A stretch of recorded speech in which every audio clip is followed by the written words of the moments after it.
Welcome everybody to Service Drive Revolution Live, the webinar.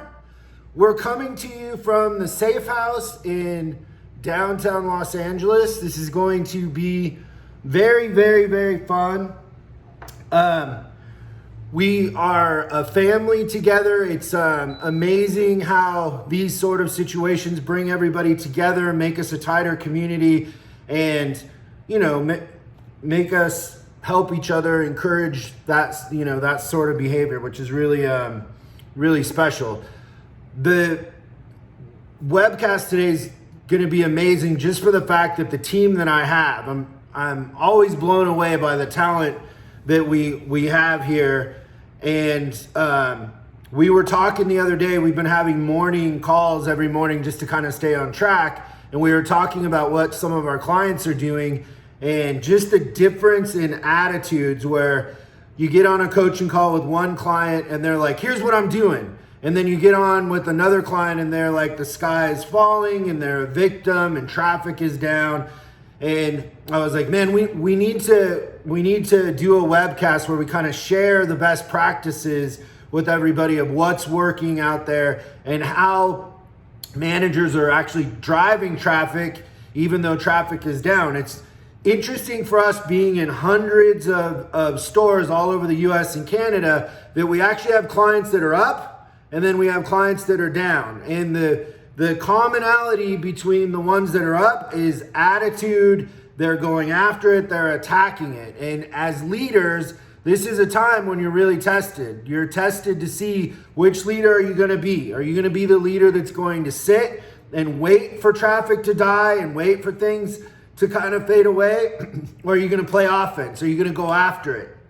And even if you go after it in these times and you still are low in traffic, but you get clients that you wouldn't have normally got, you're going to learn things that when this crisis is over, you're going to have tools in your toolbox that you didn't have before.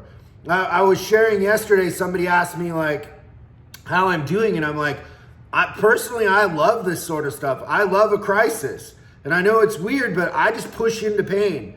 I think that it always makes me better. It's fascinating to witness human behavior. It's fascinating to study performance and how some leaders get ahead and other ones don't. And if you're just standing back watching outcomes of behaviors, it becomes very, very obvious what the recipe to success is. And my team will tell you too, is it's not that we're smarter than everybody else. It's that we get to be in so many stores and we get to watch what's working and what isn't, and we pay attention, and then that's the information that we share. But we're fans of performance. We're chasing the performance. So we try as much as we can to ignore non-performance and really dial into performance. And as a company, my motto forever has been that we give away better content. Like, we give away for free better content than our competition charges for. And it's been true. And that's what's going to happen today, is the content that the coaches are going to share with you and Jeremy's going to share with you is you're going to want to take notes. Trust me. Like, get a pad of paper and a pencil and make sure that you're taking notes, because if you just do two of the things that are going to be shared today, you'll be better than you were when you came on here. And that's always our goal, is when you come to a coaching meeting, when you come to any of our trainings or online training, we want to leave you better than we got you. We want you to walk away with tools that you can go implement immediately and get results. That's always the goal. That's what we talk about. And so you're going to get a little insight into that today. If you are struggling right now and you're not in our family and you're outside and you have, you're going through this, we're here for you. We will help you no matter what the situation. Just email info@ChrisCollinsInc and we'll figure out some sort of way to help you and bring you in to the family, whether it just be online training or coaching, whatever it is. But we're here, and you don't want to be alone in these situations. You want to surround yourself with other people that are performing and have a good attitude, because the news is bleak right now. It's death. It's sad. There's no way to ignore how serious this crisis is. And it's tough. It's really tough. And so you need friends that understand and that have a way to see through the light and be a positive influence, because you can get depressed. You can get really sad if you're listening to the wrong stuff and you're not surrounded with a voice of reason and light. So if you find yourself alone, this is a great time to be training. It's a great time to be adding tools to your toolbox. We did a webcast on Saturday, which was amazing. The content was incredible. Danny shared some great stuff that just like kind of fed to what Dr. Lau was saying, but it completed the circle of how to protect your advisors and your teams during this. And we're going to put that up today on YouTube if you missed it. So that'll be up. Watch our YouTube channel for that. And so we're going to go through 6 different kind of themes here on how you can drive traffic right now. And the first one is what I was talking about leadership and really having a mindset that you're going to be a leader in this and not a victim. And Teddy Roosevelt has a quote that I love. He says, "Do what you can with what you have where you are." Do what you can with what you have where you are. Where we are right now, we can't control. We can't control what's going on out there, but we can control how we approach it. Understand that as a leader, you're not this crisis. Leaders are the ones that navigate and figure out ways to perform and protect and get ahead and play offense instead of defense. That's our role. We're not the crisis. So don't see yourself as the victim. Don't see yourself as the crisis. You want to see yourself as a tool and implement to navigate the crisis. It's an obstacle course is what it is at the end of the day. And so you really want to separate your mindset in this, that you're not that. You can't control that. It is what it is. You can only control what you can control. And so you can control how you go after your customers, the training that you do with your people, getting really good at the fundamentals right now. A couple of things that kind of blew me away outside of our industry, but I think that can inspire us and touch on a couple of things is there's this doctor here in Beverly Hills, Dr. Nancy, and she was referred to me by Matt Damon.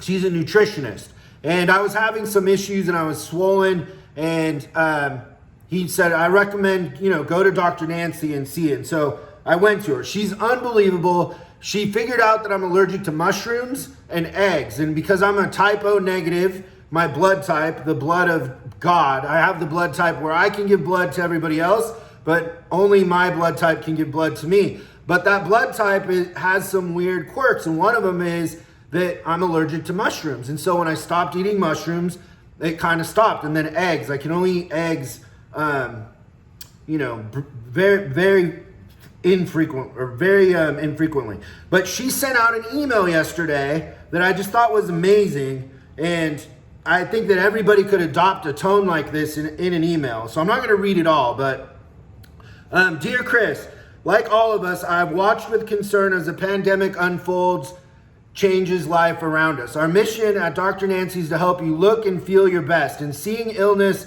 spread throughout the country is heartbreaking. As a doctor, business owner, and wife, the pandemic has impacted every aspect of the world that I hold close. And I've heard the same from many of you. It's also become clear that this impact will continue in months ahead, and I'd like to share our next steps as we forge into the new normal. Our office is open here, and we're here to help you through this, especially if you need some help building a new routine. We've transitioned follow-up appointments to telemedicine video conferencing using Zoom, Skype, or FaceTime with great feedback. And then she goes through that. She said, at the end of this, she said, we also will come to you. So if you need any sort of, because she does these drips like B12 and biotin, that they will actually come and do it in your home so you don't have to leave. Which I thought, like, a doctor doing that is pretty incredible, that she is sending her staff out to do it. And then the other one that I heard is somebody yesterday was saying they bought a Peloton, and I'm like, oh, you're buying something during this? And they're like, oh, it's 0 interest and no payments for a while. So maybe, Christian, that's an idea for you is, I don't think you have to pay until late summer or something and 0 interest because people are cooped up. They want to exercise. You can't go to the gym. So no payment. So I don't know that, and maybe we could help locate some financing companies that do that for service departments that would have zero interest, that sort of thing. Yeah, there's definitely some options out there for sure. Maybe Jeremy, you know a couple too that you could throw out there that do that. And I don't know if the financing companies right now are biting on that and they're doing 0 interest, but it would be a cool thing to offer right now. And so that's my I thought that Dr. Nancy letter was pretty motivating. So we that's number 1 is being a leader, and number 2 is Dr. Chris here with his beautiful hair has the number 2. So we're just going to count down through the 6 of them. And so I'll give you the floor, Chris. What's number 2? So number 2 is controlling the narrative. And, you know, segueing from what you were talking about with leadership, one of the things that we've definitely noted, you know, with people we're coming into contact that are doing really well with this situation is they're controlling the narrative. So leaders that are, you know, stepping towards this crisis instead of stepping away from it, as you were alluding to, one of the things they're doing at a high level is controlling the narrative. So kind of the age-old problem, you know, with customer service is the customer's perception, right? And a lot of times we say the customer's always right, and there's truth to that, but what makes that true is not necessarily that the customer is right. It's that it's the customer's perception. And so, you know, perceptions, the definition of it basically is understanding through mental impressions. It's someone's understanding of something through mental impressions. That's their perception, right? So whether they're right or wrong becomes irrelevant. Well, if you're forming a perception through mental impressions, those mental impressions are something that are called frames. And so our ability to tell a story about what's going on right now in the business that we're offering, if we can frame people the right way, we can create a good perception. So part of controlling the narrative right now is realizing that, you know, through this whole thing, your department, your business is going to be viewed one of 3 ways. And what I want for you to take from this and controlling the narrative is that there is a world that exists right now. If you respond to this crisis in the right way, that you can be the hero in this story. And I think that's important because the other options are really to either be the victim in the story, or even worse, if you're not controlling the narrative, if you're not, you know, going after certain things right now, you can even become the villain in the story for no fault of your own. So yeah, there's trolls right now, right, Chris? We even got them for doing this webinar. People are like saying on there that you're trying to benefit from the coronavirus.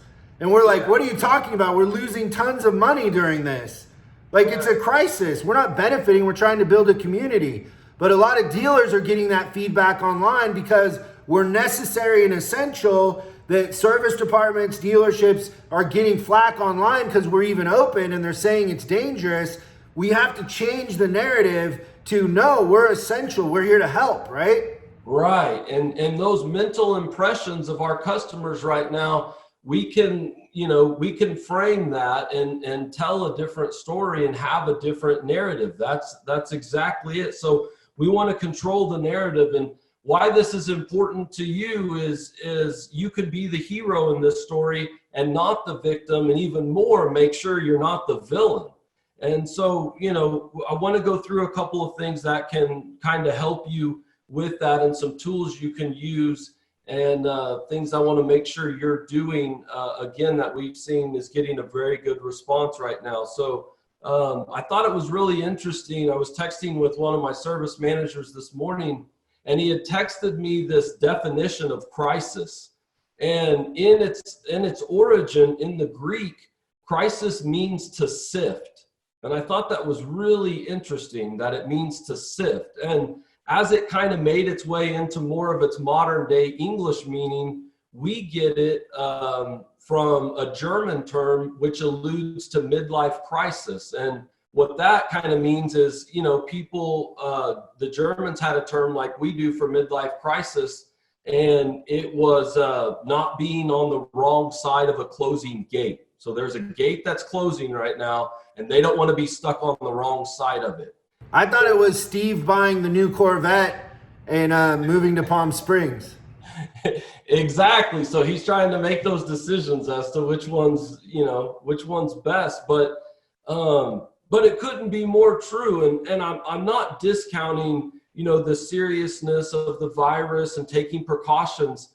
I'm actually speaking to not only observing all those, but letting your customers know that you're observing them. And we'll kind of go into that. But I thought it was really interesting. The definition of crisis is to be on the right side of a closing gate. And that's controlling the narrative, right? That's, you know, stuff's being sifted right now, and we're going to come out of this. And there's people that are going to come out of it better than what they went into it. And there's people that not, and are going to be, you know, licking their wounds and trying to move on, and lots of different, you know, outcomes for this. But again, we want to realize we control more than we don't. And if we can control the narrative, there is a world that exists where, you know, we can come out on top of this. So again, we have been labeled an essential service, and we want to, you know, control the narrative as to why we're open. We want to be viewed by the public as a public servant during this time. So one story I heard recently that I thought was really good was a service manager reaching out to his customer base on Facebook, and they were actively going to hospitals and first responder sites and delivering meals and letting them know that, hey, we too have been labeled as an essential service and we're staying open. So anything, you know, we want you to know we're here for you during this time.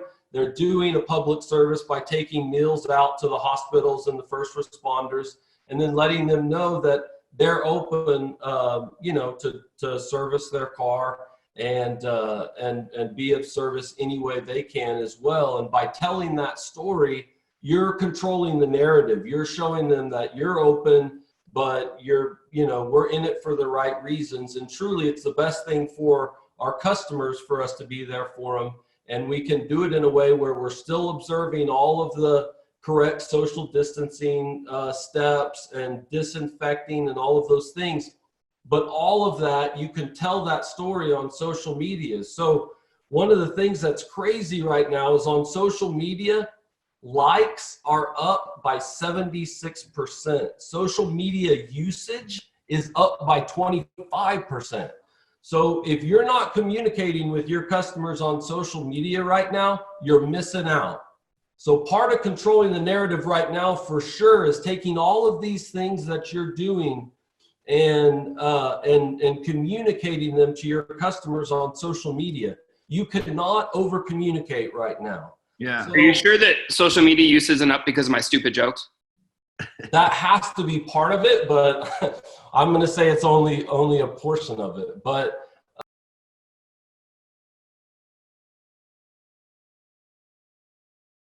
traffic if the narrative out there isn't positive, because people are afraid. They're afraid to do business. They're afraid to leave their house or apartment right now. And so we need to frame ourselves as an industry, as a department, as we're essential. We are here to help. And so, you know, doing things like saying we have discounts for healthcare workers, police, fire, and, you know, talking about all the things that we're doing to keep everybody safe on social media really is the key. Is we got to make the narrative that we're here to serve. You know, I saw somebody was delivering food to elderly. And so doing things like that, like if your team doesn't have a lot to do, or you have a few people, like find out how you can deliver food and put that on video. You know, the narrative out there about your business needs to be that in times of crisis, we're the go-to. We're here. And it transcends being more than car. This is more than fixing cars or trucks. This is us being human and taking care of the less fortunate. being good shepherds during this. That's the narrative that you want. If that isn't the narrative, and the narrative is we're trying to profit off of this and it's about us, then it's going to be really hard to drive traffic. And so understand that that's the secret there, is that you got to start with a narrative that is we're essential, we're here to help. And so we're not the ones that are just trying to profit, if that makes sense. Anything else there, Chris? Or is that? Yeah, no, I think that kind of sums it up. But if you are controlling the narrative, you have the opportunity to be the hero in the story. And if not, at best you're going to be the victim. At worst, you could become the villain in the story. Yeah. And so it's really important. Yeah, control that narrative, and it's not intuitive right now to step outside your comfort zone. During a time like this, it's way more intuitive and comfortable to kind of sit back and let it all pass. I've heard a lot of that right now, that we're just kind of hanging tight and seeing where this goes. If that's what you're doing, you're leaving it up to someone else to control the narrative. Yeah. And okay, cool. Thanks, Chris. So Mr. Steve, you're next. The one thing we should talk about too that feeds into yours is any makes and any models, right?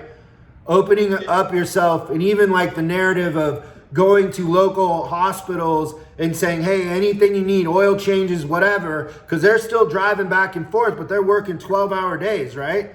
Your wife, Steve, is in this right now. How many hours a day is she working? She's a nurse, right? Well, 12-hour days, yeah. So not having to worry about, we'll service your car while you're at the hospital working and doing any makes and models. And maybe when it's Jeremy's turn, he can help dealerships with ideas of where they can get parts for that too. Jeremy, if you'd make a note of that. But yeah, helping the doctors and nurses and that sort of thing. Go ahead, Steve. Yeah, so we're talking about that same thing. We were talking about you can contact the local hospital and try to see if you can get a hold of HR, whoever has that information for the employees, to let them know that we're here for them, and we can pick their cars up. We'll disinfect it before we take it back. One of the stories I was thinking about, because you were saying, like you said, my wife is in the industry and she's a nurse here at the local hospital that we live at. And one of the things she was telling me is there's a lot of tension when they go to work. The people are worried about who's coming in and has corona. Who's going to get corona? I don't want to take it home to my family. The rules are changing for the people that work there and what they have to do and how they have to deal with the masks and disinfecting and all that stuff.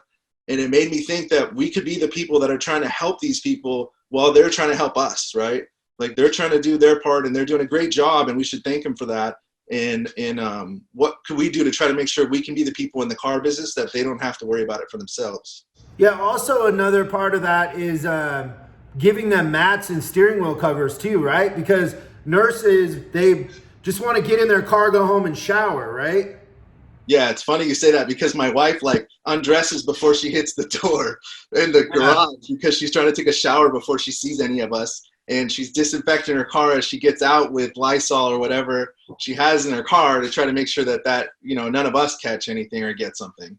Yeah, so one thing you could do is help them with that, like giving them seat covers, steering wheel covers, bags to put their clothes in, things like that. Which, once again goes back to Chris's you're creating a narrative now that will drive traffic, right? Yeah, that's a great point for sure. I love the seat cover thing. So then yours was about fleets, right? Going after fleets? Yeah, so we have a ton of guys that are making it happen, going after fleets, and they're doing that same thing you talked about earlier, where the message is, we'll do any make and model. We're here for you. We'll pick up. Just let us know what you need. We have people that are contacting like local businesses that are still essential. So delivery services, any kind of plumbers, anything like that, and say, hey, look, I know it's a hard time. I know you guys are having a hard time, but we're here to help you. If you need service on your cars, just let us know and we'll come help you pick them up or do whatever we need to try to help with that.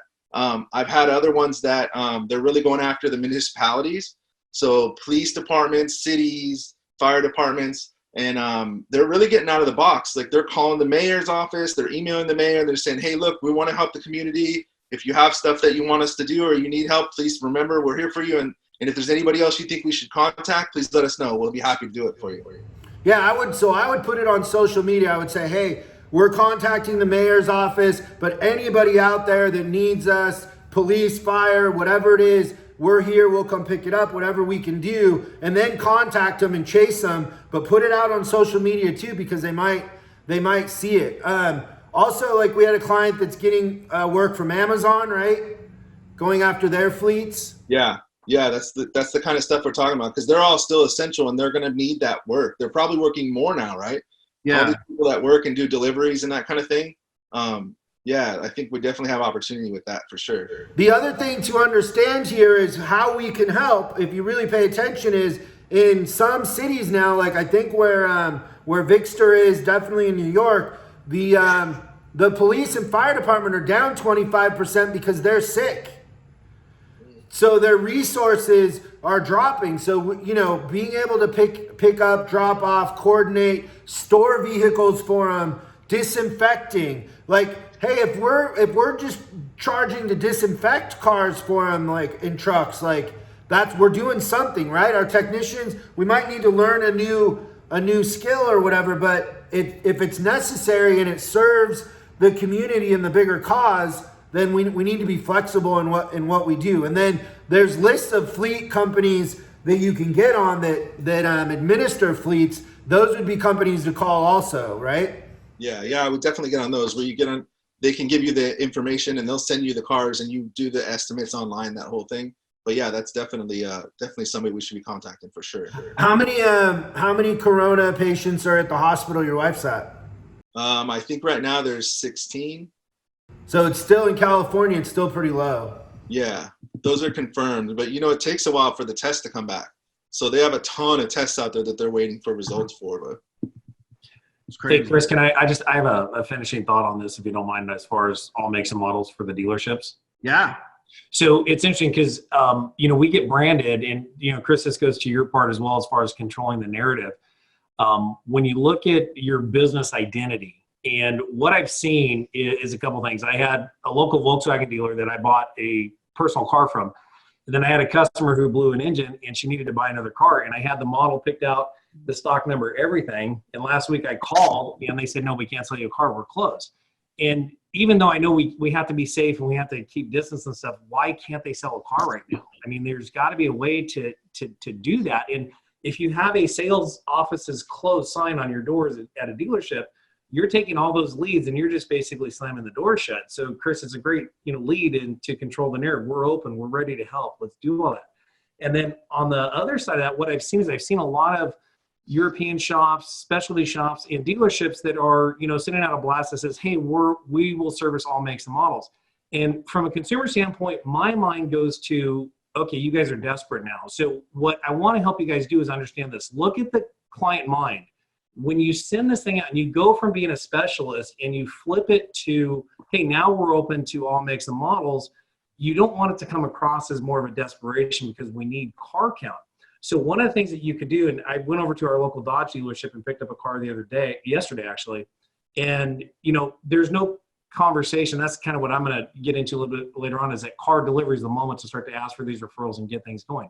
But if you're a dealership and you're going to go after all makes and models, find your lead technician that has general automotive experience, get his ASE certificates out and have him do a quick video that shares his experience about why he is an expert at servicing all makes and models. Because there is a craft to working on Toyotas, Hondas, BMWs, Mercedes, and all these different makes.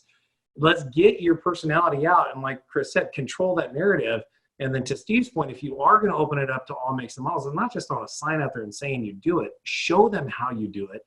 And then if I was a service manager at a dealership, every car delivery, I would find out who brought that customer down and I would run out and talk to that person in their car and ask them if they needed anything right now. I'd be super aggressive at keeping 6 feet, but also getting in people's faces about getting that message out, right? Because, you know, we've got to push play right now. We can't hit pause. And Christian, you told me that, I think, a couple of weeks ago. And that has just stuck with me. When everybody else hits pause, we want to hit play and start running. So yeah, that's good. David here also brought up a good point. David McMillan, that local supermarkets, their people need their cars serviced, and that's a good point too. That's awesome.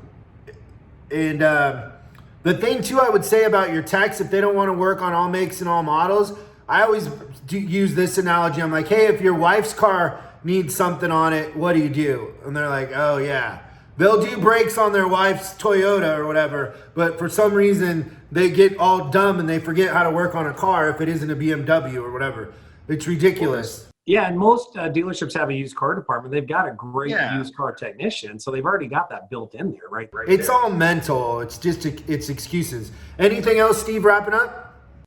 There was 2 quick points. The most of the guys that are really doing well still are running some kind of true valet system.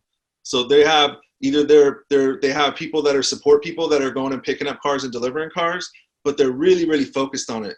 And it's weird. The one thing I do hear sometimes from other dealers is when I talk about that, they're immediately going to the person who doesn't want any contact and they don't want to be picked up. And I think the one thing is we got to keep our mindset on the majority, not the one exception. So keep them on the majority. Let's focus on the people that we can help and get them picked up instead of trying to find reasons why we can't. Because the managers that are really making it happen right now and are doing it, they're doing all these little things. And that's one of those things that I see consistently in all the dealers I've been trying to help, that they're all doing that. They're picking up cars and they're making it easy for customers. Don't throw the baby out with the bathwater. Yeah. And then the other last thing was they're really focused now. It's kind of like the time to double down on training. So they're going back through the web training from us. They're going through and doing, role playing, and they're doing that stuff every day to get better now so that when we finally do get to where it kind of releases again, we're already ready for it. And we're gonna be ready for the pent up demand. Yeah, this is a great time to practice. Yeah, great time to practice. Awesome, good job, Stevie. Thank you. Next, Christian. Good morning. How are you? Good. So I don't know if you know this or not, but today is possibly one of the best holidays ever. It's April Fool's Day. So research shows that April Fool's jokes are going to be down 64% this holiday. Apparently, during a pandemic, it's not fun to joke about dying or losing your job. Yeah. So with that in mind, I feel like the only thing left to do is tell an April Fool's joke. So what is Mr. T's favorite month? I don't know. April Fools. Well, I love it. Little levity. Christian's always good for a little levity. So, and these are the very clean jokes. They're right. You should. My kids are going to be saying that for like the next 6 months now. Thank you. You should see the cutting room floor of the jokes. Yeah, I can only thank goodness. So what I want to talk about really is how to mine your database in terms of generating ROs. And I think that the important thing to remember is that we have so much information in our shop's database that if we really sit and think about it, what's the opportunity? So let's say that on today's April 1st, so let's say on September 1st, we generated 50 repair orders. And of those 50 repair orders, and let's say that most manufacturers are on 6-month intervals, right? So if you're Mercedes or BMW, Volkswagen, it's a little bit longer, but in general, a lot of the manufacturers are pushing a 6-month interval. So if you go back and you generated 50 ROs, would 30 of those 50 be due for another, at the very least, an oil change, right? So if we look at the information that we've got, we know that, we can help our clients with the cycle. And we also know that in times like now, they're probably not thinking about servicing their car. So I think that it's very okay for us to be proactive and reach out. And it's something that we're not doing a good enough job at. But I would definitely have a process of how to contact the customer. So I kind of came up with a little list of what to do in this case. So what I would say is pull exactly 6 months to prior's date of business, check history and make sure that the client hasn't come in, review the service recommendations and decline lines, and then call the customer. And I think that this phone call has to be, it has to be from the heart, right? So the first thing that I want to make sure is all of our clients okay, right? So I was having a conversation with one manager where, they might be in an area where, getting essential things like water or toilet paper or whatever isn't necessarily readily available. I mean, what's to say that as a dealership, we can't help people out with that kind of stuff? Like that the remembering that clients are humans first and then they're clients after that. I always believe that, karma and good things come to us when we're acting in the best interest, right? It's way more about humankind as opposed to business. Then the thing I would say is if people are due and ready for service on their cars, let's make it easy for them, right? So the team has talked about valet and loaner, rental cars, drop-offs, whatever, night drops, inform the customer of what we're doing for precautionary measures, show videos if you need to, let them know what we're doing to honor social distancing while we're servicing the vehicles and being responsible during that. The next key is definitely that we need to exceed the expectations on the service. So this is the time to blow them away, to set the bar really hard for ourselves and then jump over the bar, right? And then I think the other thing I would want to make sure that we're doing is I would want to personalize the ending, right? So one of the things that sticks out to me is that I think personalized thank you cards from technicians and advisors is a huge thing for somebody to get in their car and see that little token of appreciation.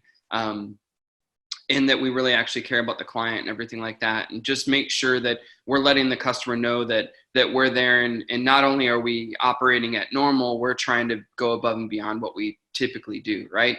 And then the last thing I would expect you guys to do is let's set that next appointment, right? So I think it's really, really important that we get people on a cycle, right? And I always come back to this. I feel like I've said it 100 times, but talking about dentist office, right? What happens when you go into a dentist office and you have your checkup is you leave, in the best dentist office, you're filling out a postcard, right? Of your next appointment date, your next appointment time. Now, do we know 6 months in advance what we're going to be doing at 10 a.m. on September 9th? No, but we make an appointment and then we work around it. There's no reason we shouldn't be doing the same exact thing for our clients. Make it easy for them. Don't make them think about this stuff. But I think that the information that we need, we don't have to spend a penny on marketing because everything we need is in our own database, right? So I think it's important for us to cultivate that. And I've seen a lot of people have luck doing it that way.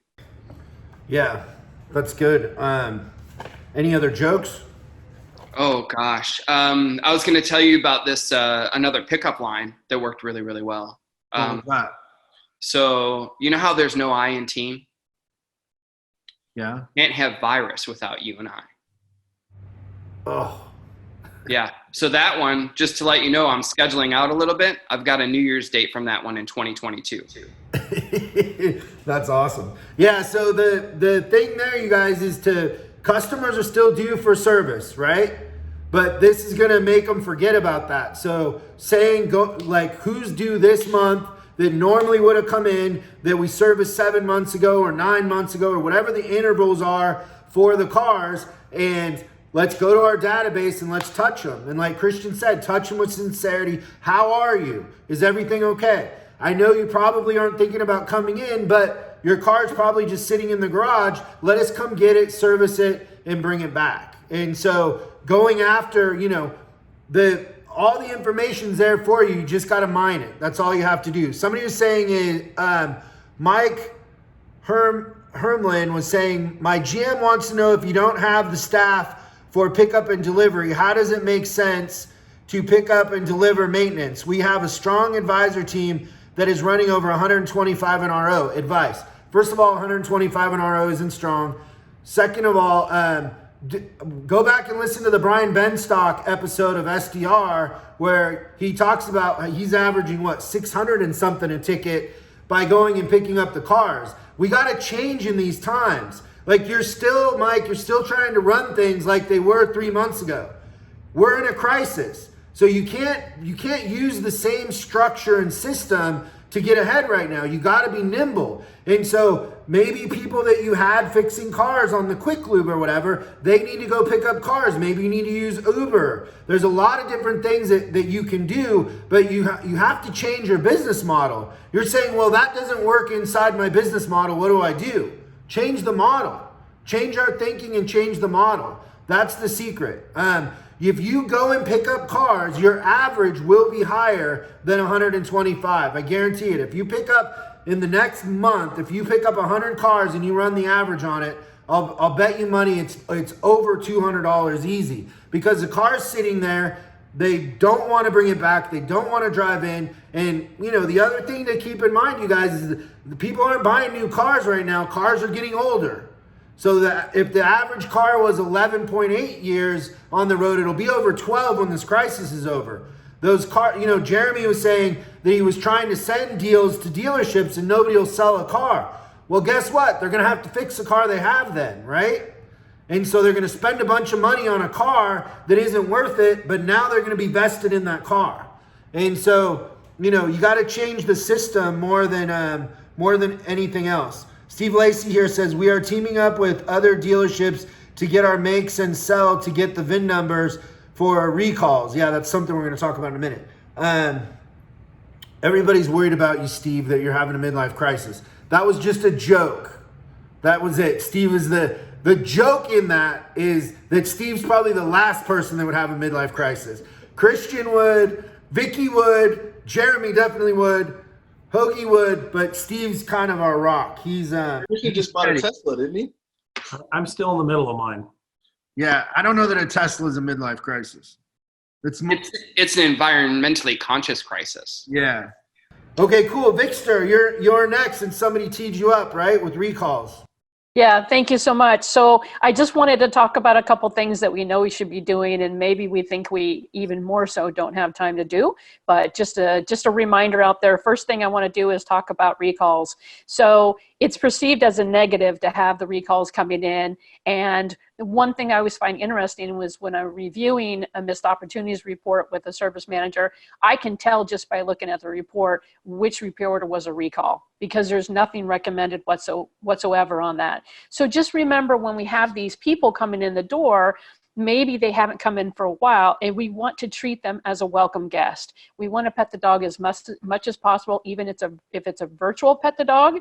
We want to make sure that we wow them for our service, because what we do now, they're going to remember. If they need to come back and we want them to come back, they're going to remember this.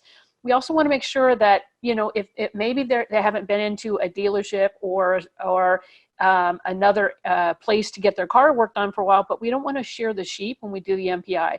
Be really conscious of what you're telling them and do a plan of maintenance for them, so they don't get, oh no, I'm coming into the dealership or wherever they may be going and saying, well, here we go, I'm just going to be told all these things wrong with my car. So be creative with really getting back ordered parts that you may or may not have. Provide a loaner car if necessary, rent a car, Uber if necessary. Make sure that you wash your car. Some dealerships aren't washing their cars right now because they're lower in staff, but you know, if you can wash the car, thank them for choosing you, especially during this time, and consider doing maybe an aggressive return offer for them. So I also want to talk about missed ops. You know, it's really, really important. And a lot of times what I hear from service managers is they just don't have time to do missed opportunities. Well, you probably do right now. And what's really important is, if we have our customers that are saying they just can't get the work done right now, is to use your piggy bank, because this too shall pass, and we're going to be stronger than ever when all of this is done, and we're going to need to contact those customers so that we can get them back in and reapproach them about the work that we offered them. So take a look at your missed opportunities. Make sure that you're praising your service advisors for the sold items.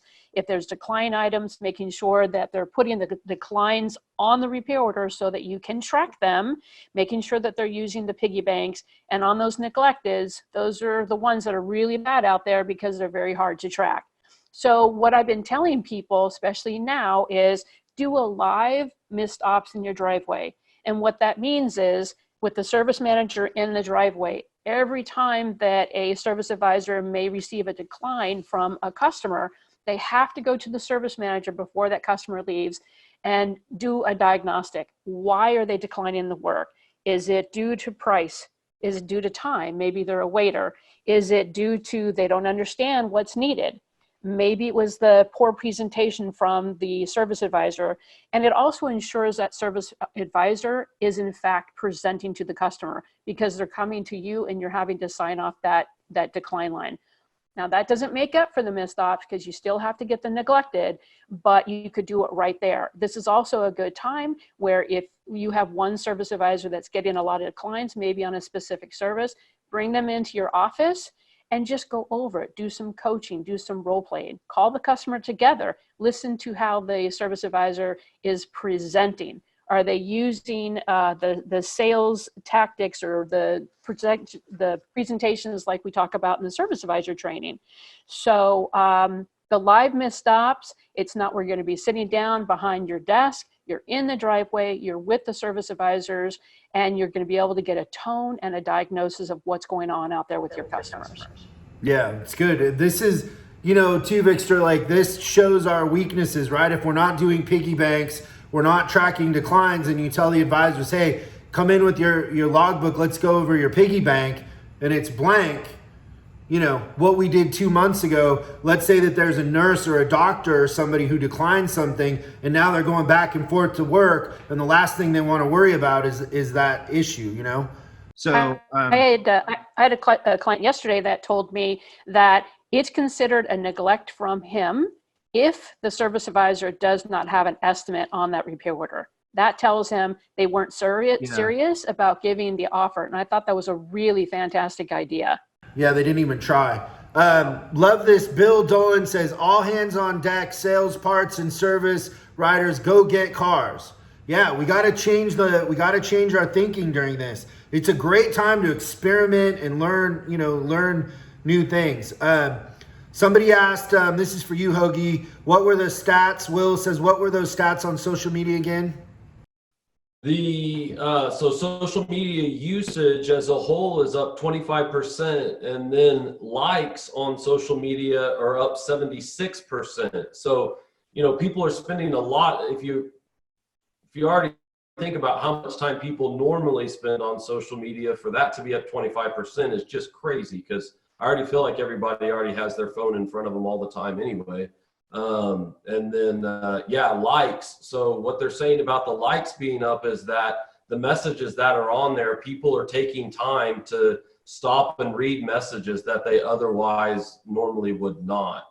Yeah, that's good. So just to recap so far, because we kind of we put this in an order that would make sense for everybody, is the first thing is controlling the narrative that we're here to help on social media, and discounts for healthcare workers, for cities, profiling all the good things that we're doing, that we're clean, really controlling the narrative. Then the second one is going after fleets, cities, or other, businesses, calling them, going after them.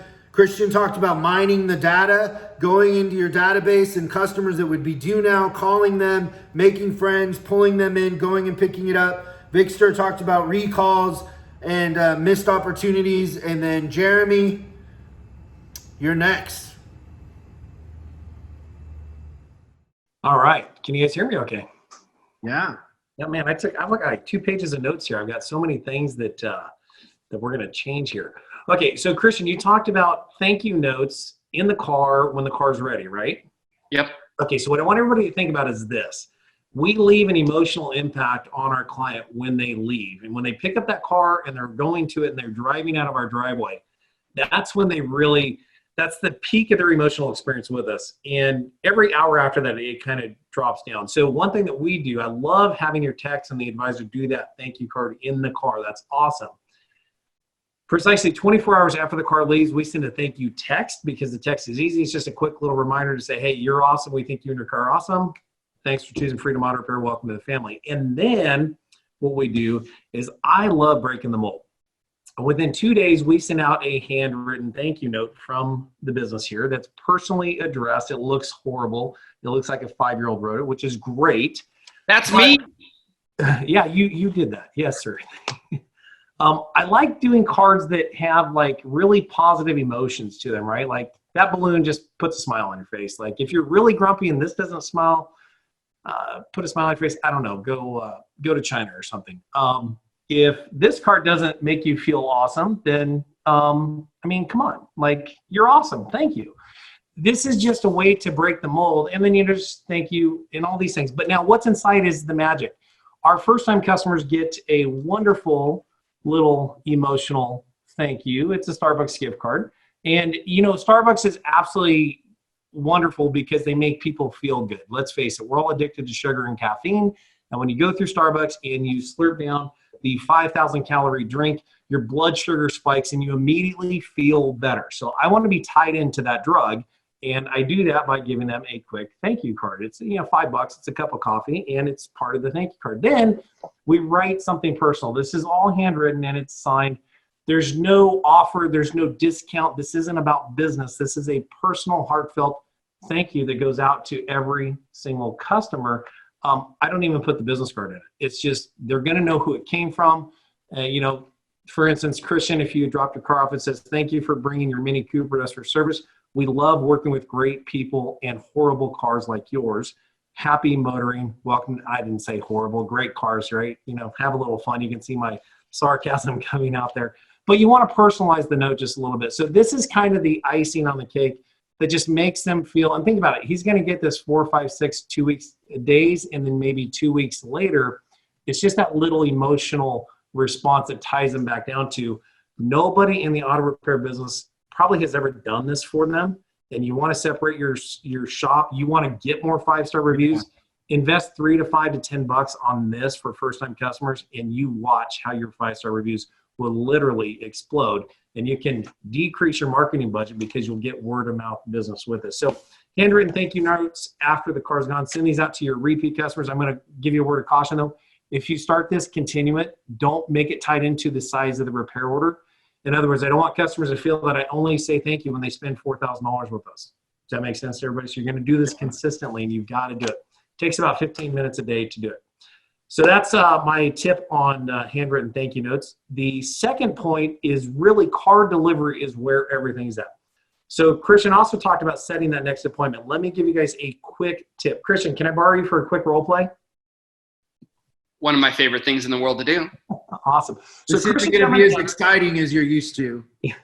Well, you know, we have cameras on, so we can't really go deep into role play today, Christian. So we just got to kind of keep it PG. Yesterday's was fun, though.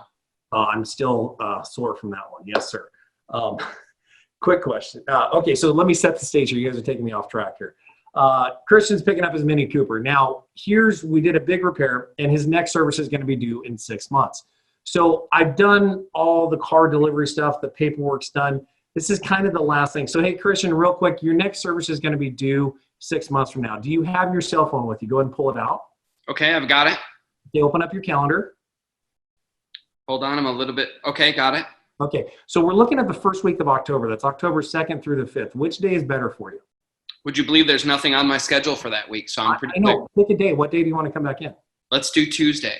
Tuesday the 3rd. Great. Now, 8 o'clock in the morning, does that work for you?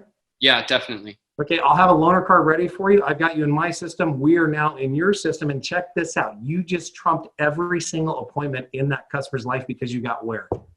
Right here. In the phone. In their phone. Forget postcards that you mail out for reminders. Get it in when the customer's there and they love you, trust you, like you, and they're picking up their vehicle. Now, he may or may not keep that appointment. It doesn't matter. If he gives me pushback, I'll say, hey, Christian, don't worry. This is a soft appointment. If you need to change it, we're simply a text or an email away. It's very easy to move things around. But I want to get that ahead of time. I want to get in and get into their phone right now. And then with that, lastly, Christian, as you go, here are some other business cards. And, you know, I've got my referral program on the back here. But I'm just curious, who's the next person in your life that you know that needs our help right now? Oh, I think my dad is probably overdue for service. He forgets all the time. Oh, okay. And would you like me to go pick his car up right now? Where's his car at? Oh, let me text him.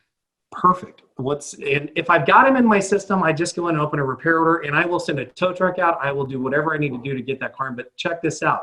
It's urgency. It's who's the next person in your life that you know right now that needs our what? Not services, not, you know, parts and labor, help. Who needs help? You know, cars are going to be sitting. People are going to have dead batteries. We can be the resource that helps them out, and I'm going to get tons of referrals from this. And you want to drive car count? The shops that do this, the dealerships that shift with this are going to thrive because we're really going to connect with customers right here at the heart, not the mind, not the wallet. It's an emotional connection that shows you that I genuinely care about you and I'm here to serve. It's not about the money. The money's going to follow. We got to put the people first. Yeah, that's good. And so also too, Jeremy, if you're going after hospitals and municipalities, that's a good time to ask for referrals too, right? Oh, absolutely, for sure. One of the thoughts you guys gave me for my shop, my wife works at our local hospital. She's part-time where there's a dietitian. I'm not going to do pickup and delivery for them. I'm going to go there and do free oil changes for everybody on staff for one day. I'm going to give it Saturday and I'm going to donate all the oil and the filters. They're not going to have to pay a dime and take my entire team over there. We're just going to do the services for free and just get the cars handled. That's good. Mr. Lacey put here in the chat, we started confirming appointments daily and our canceled appointments have really dropped off. Great point there, Mr. Lacey. That's good. Yeah, so we can't reiterate enough. This is an opportunity for us to do good things, to be heroes, to control the narrative, to get better at valeting and picking up cars. And when traffic's down, this is the time to practice and learn and figure out systems and learn the contingencies before summer comes and the traffic all comes back and we're really busy. So this is a great time to practice and really get after it. Yeah. Something that I saw on the news, and I was actually talking to a client about this yesterday, down here in New Orleans, obviously there's a lot of drinking going on. There's a lot of distilleries, and the distilleries now are making hand sanitizer. And I was just thinking, we were talking about this, you know how we put a cup of water in people's cup holders? What if we got some small little bottles of hand sanitizer and put a note on there from the dealership saying, we have you covered, we care about you, or what have you, with the name of the dealership on it? Yeah. No, it's great. And put it out places for people as marketing too, if you can, with your logo on it, right? Tennessee bourbon hand sanitizer. Okay. Steve Wilburn says, we really need to think outside the box at this time. A lot of great ideas. Thank you. Yeah, thanks, Steve. That's it. Like, I just can't reiterate enough, you guys, that the system that you had 3 months ago isn't going to work right now. We need a new system, but what's great about it is we'll learn from it and we'll pick up new tools and it'll stretch us. And leaders want to be stretched. Leaders want to go into battle. We don't want to sit and wait for it to happen to us and be victims. So your mindset, stay in the light. Stay in the light. Don't watch too much news. Make sure that you're complimenting your team. You're giving them good news. Really control the narrative with your clients on social media, but also with your team. This is the time to give them, positive things to think about and good things more than anything else. Thanks, you guys. Great stuff. Really fun.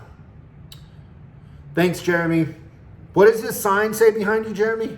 It says, zombies eat brains, you're safe. That's awesome. Awesome, you guys. Thanks, everybody. We'll see you next time. Stay safe, Bye. everybody. You guys.